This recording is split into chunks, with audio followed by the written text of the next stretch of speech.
So part of vertical facilitation is to be able to sort of imagine um, a setting, whatever the setting might be. It could be a workshop that you're leading. It could be a meeting that you're facilitating to which uh, you see that there could be some advantage to bringing moments of vertical facilitation. Notice that phrase, moments of vertical facilitation, because most of where vertical facilitation gets applied is in the stuff that you're already doing with groups and teams. So this is not about you going out and starting to do this thing that you're going to now call vertical facilitation. It's more like a layer of practices and sort of ways of being that you might weave in as appropriate to whatever it is, those other things that you might otherwise be doing. So people do this kind of work with product planning meetings, with the leadership team meetings, so all different kinds of things. So don't make up that this is about some new highfalutin thing that you're now going to start doing, although you might, if that's what you're up to. But I want to say that that's why we use the term moments of vertical facilitation. And one of the ways that we can start to visualize what's happening with groups and teams from the standpoint of wanting to facilitate moments of vertical facilitation, or more precisely, moments of vertical learning, is that we can imagine the environment, the sort of social, dialogical, sense-making environment as having these four kind of design elements. And the first one of these, which we're going to dive a little more deeply into just a moment, is heat experiences.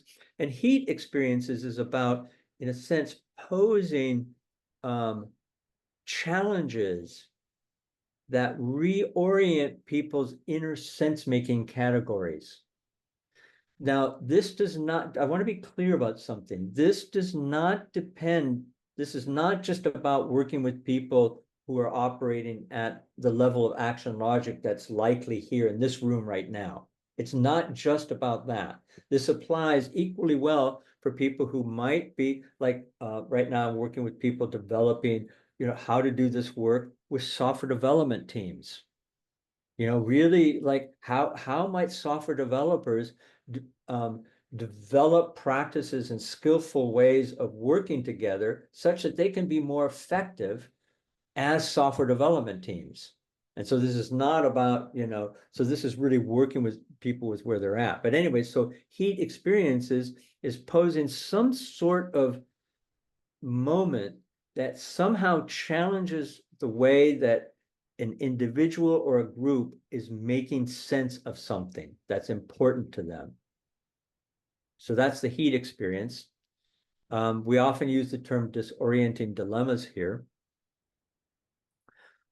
The second element, and by the way, these are all elements, they're like the legs of a table. You need all four of them. You can't just have one or two or three of them, right? You need all four of them. They work together in synergy. And the second of these is the social container, which is a social environment that encourages the kind of developmental learning or vertical learning that's appropriate to this group and appropriate to this particular occasion, right? So it's manifesting or catalyzing somehow the emergence of a social setting in which these sorts of heat experiences can happen, and in which people find themselves working together toward common commitment. Stretch practices are their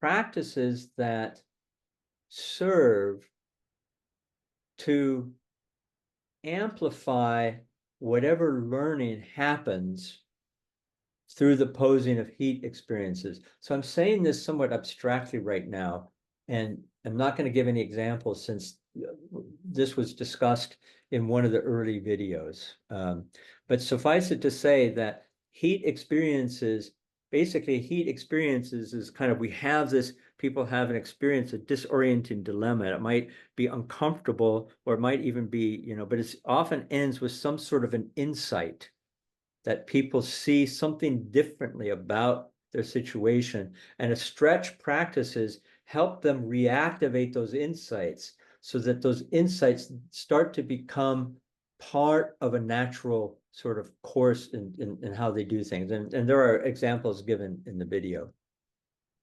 I think it's in that introduction to vertical facilitation video, if you haven't seen it yet. And then finally, the bigger game, which is activating the larger commitment. So one of the ways we talk about this in vertical facilitation is that we differentiate what we call an outer goal from an inner goal. And the outer goal of a group for a given occasion is, what's the goal? I mean, why are we here together, and what's our goal, right? So whatever it is, whatever the occasion is, whether it's a product planning meeting, whether it's whatever it is, what's the ostensible goal? What would we say is the goal minus any sort of vertical learning? That's the outer goal. And the inner goal is, what's something that we might want to get better at as a team? Like maybe we want to get better at hearing each other. Or maybe we want to get better at uncovering hidden assumptions, or could be any number of things that a group or team has started to identify as something at which they want to get better. Okay, so that's the 4 design elements. I hesitate to ask if there are any questions on this, because there might be a lot. But anything that's a showstopper for you right now. And again, if you go back to the earlier material, you can flesh out what's not quite fleshed out. But the main thing we want to focus on here are heat experiences. So I want to give you a sort of a high-level view of how I sometimes talk about heat experiences, and I refer to this as the kind of anatomy of a heat experience. And a heat experience always starts with a challenging situation, circumstance, or event.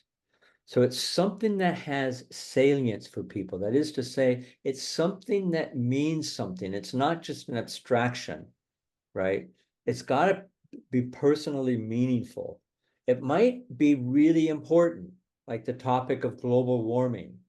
But unless somebody or somebody's has something that's truly at stake personally, then it's not going to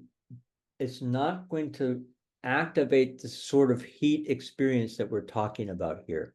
All right. So it starts with something that's personally challenging for somebody, or difficult, maybe uncomfortable, usually. Could also be like a new possibility. I'm not sure, like Glenn, you were alluding to a moment ago, that you're feeling this sense of opening for yourself and you're not quite sure what it is. And that could be, it may not be challenging in the sense that it's uncomfortably unpleasant, although it might be, I don't know. But it's also like a new possibility. So that kind of a challenging. But it's got to be something that has some sort of emotional energy for the person or the people. Okay. So given that, a heat experience is a moment in which a familiar pattern or structure is called into question. You could say, and I often suggest, and I invite you to consider, that there are no is challenges. There's nothing in the world that is inherently challenging. It becomes challenging in our experience of it.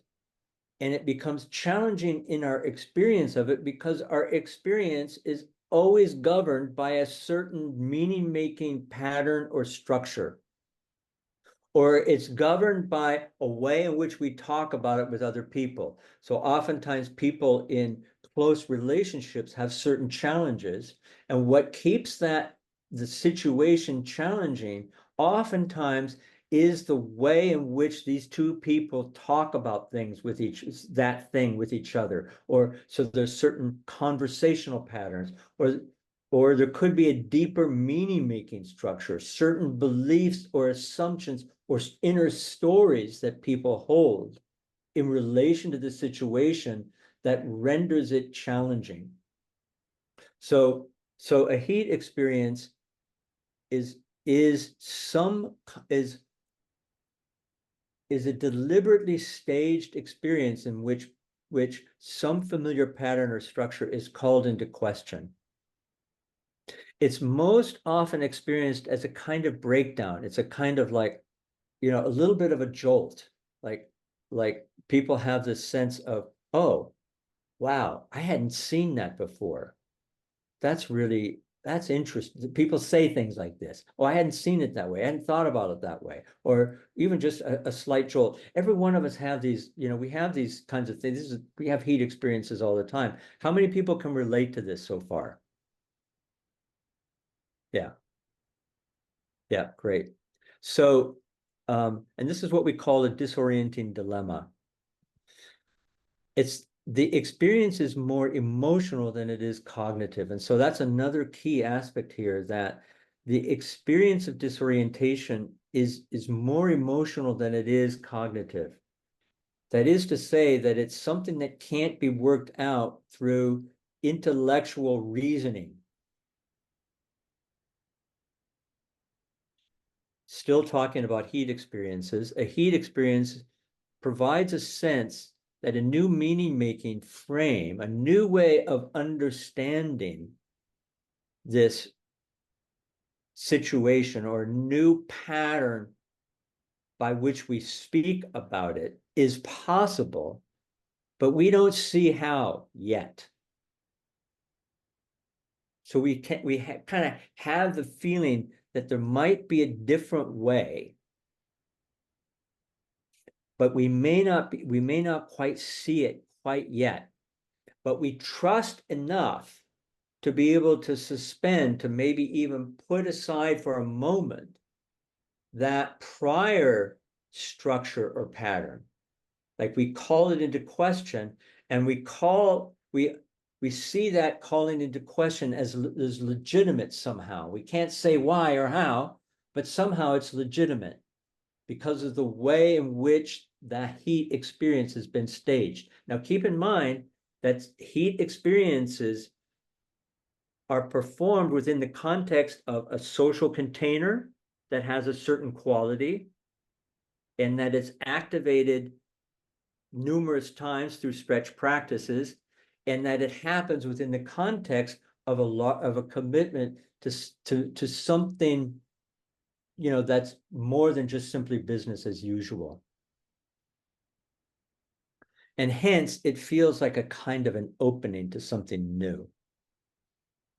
So, and just finally, and I just want to check in, the heat, when we say heat, the heat in the heat experience is not in the situation itself, right? The situation might be challenging, it might be uncomfortable, it might feel quote unquote hot, but that's not what we mean by heat experience here. The heat experience is all that other stuff that we have deliberately brought about as vertical facilitators. By the way, you may be wondering, how the heck do you do this?